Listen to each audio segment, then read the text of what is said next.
probably some knowledge about this. I also heard the Jamaat actually has membership cards. So when you're in the masjid, you will be asked, like, it's like an ID.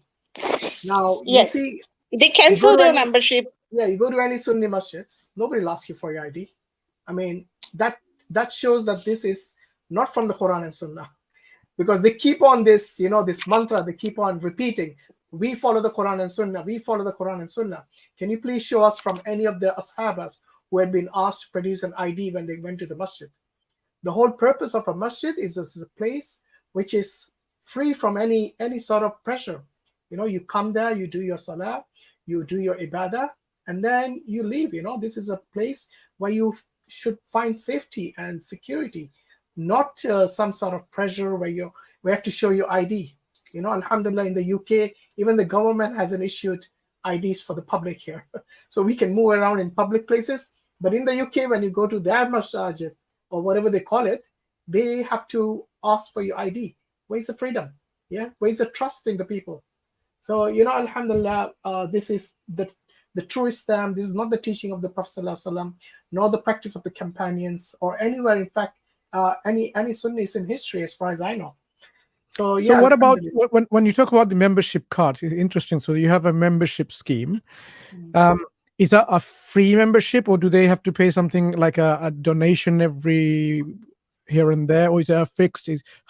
What's the amount? Because I think people need to know how is there a financial control by the Jamaat? Yeah. Do they know your bank accounts? Do they know, and so on and so forth? I mean, do you want to enlighten us a bit more on this? I think Bashir Bhai might be able to add some light to this. Yes, sir. So so here's the story. All members have to pay at least 6.25%, and they will ask you how much money you make. They will find out. They call it a budget. They'll say, set your budget. Tell us how much you make. And then they don't. This is not gross. This is net. So it's off the top. So that's 6.25 off the top. Now, if 6.25% of what? Of your income? Of your income monthly. Wow. So that's one. Oppression. Now, as you know, brother, in the masjid, there's none of that. There's the box. If you feel like giving money, give money. If you don't, don't. No one's pressured. There's where I'm at in California, there's all kind of relief efforts in Afghanistan and here and there. Give to those. Do whatever you want. There's no accounting. Or we do it for sadaqah, and we don't do it because we're there's no coercion. That's the whole thing about sadaqah. There shouldn't be coercion. It should be from your own free will. Right. And, the zakat is something which is mandatory. But even then, I mean, I don't think any people go around and look how much zakat you got. If you don't, you're going to be someone who is sinful. If you have the means and you don't pay the zakat, if you're eligible and you don't pay, then you'll be sinful. But to ask for 6.25% and the zakat is actually 2.5%, so it's not even the zakat. I think this is what they call chanda. Am I right? Chanda, yeah. Yeah. So the chanda and it goes further. It goes further. If you want to be buried in their heavenly graveyard, it's 10%. Wow.